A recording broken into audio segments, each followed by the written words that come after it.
The people who controlled the governments are the same people that control the banks. Abraham Lincoln, the greenbacks, bang. President Kennedy, the silver certificate, bang. The worst nightmare of the banking system is interest-free money. So I'm Rob Moore, host of the Disruptive Entrepreneur Show. David Icke is probably one of the world's most renowned conspiracy theorists, also renegade social commentator. We asked him about the financial system, who runs the world. David also talks about Bill Gates, Mark Zuckerberg, the billionaires, the big social media platforms, and the Hunger Games society that he thinks we are in. So some major revelations coming in this interview, but first, make sure you like this video, turn the notification bell on, and subscribe to the channel. Is the taxation system at the moment, David, fair? And do you think there's going to be a tax grab for a long time after this to pay for it? Do we need taxation? People say, "Oh yeah, of course," because that's the mentality. Oh, taxation, pay for everything. Well, why are governments all over the world borrowing money from private banks? They're the bloody government. Why aren't they creating their own currency interest-free and circulating it interest-free within the population?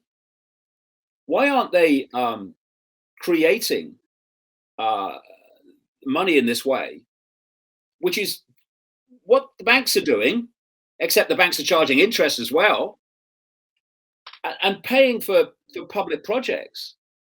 Why do they have to borrow money at interest, taxpayer interest, from private corporations and banks and other institutions to pay for these projects?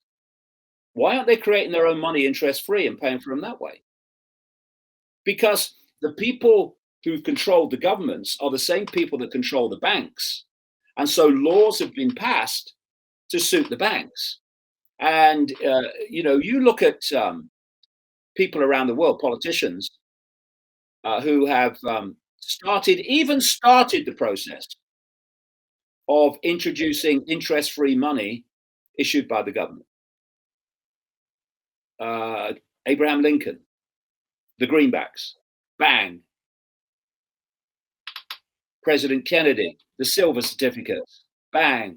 The worst nightmare of the banking system is interest-free money, because that takes their power away at source and their control away at source. So the money system, the money should be there to serve the interests of the population, to overcome the limitations of barter. That's the great benefit and use of money. So there is a conduit that means I don't have to paint your house if you'll come and do this to mine, barter. But that there is a conduit that allows me to give energy to you and you to give energy for me for my contribution to you and your contribution to me. That's the benefit of money. Once you start charging interest on it, then money's reason for being disappears and becomes a tool of control and a tool of power.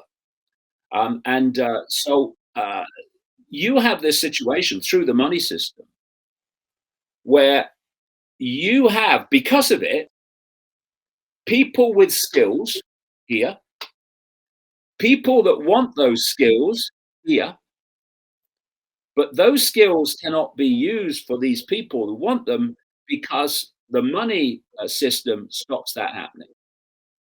It locks people away. It locks skills away. It locks potential away. Because if you don't got the money, you can't express that potential.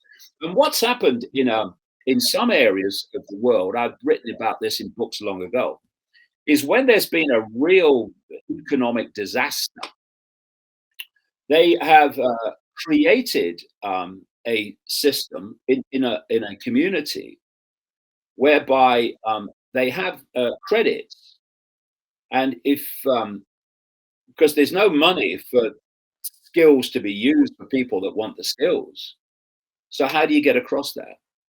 And what these community systems have done is basically had someone centrally running the computer, and then someone wants their house painted. So the house is painted, and credits go on the painter's account, and the person who's had the house painted now has credits they have to contribute to the community for that, which relate to their skill and what they can contribute to the community.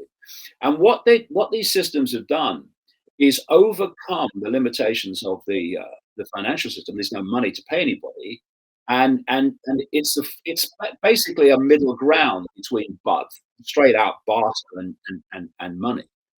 And it's overcome in many instances this locking away of skills which cannot be used because there's not the money to pay for them. And it's again, we come back to how we started out.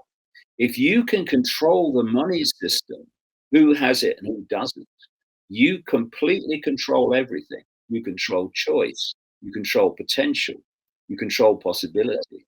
And that's why this cult controls the money system. Indeed, if you go back historically, created it in the form that it is today. So let me know in the comments, what did you like? What didn't you like? What do you agree with? What do you not agree with? I would love your thoughts in the comments right now. We have a full, deep interview, the uncut, unedited version. So if you want to watch that, the link is below. So make sure you like the video, turn on the notification bell, and subscribe to the Disruptive Entrepreneur channel. And remember this, if you don't risk anything, you risk everything.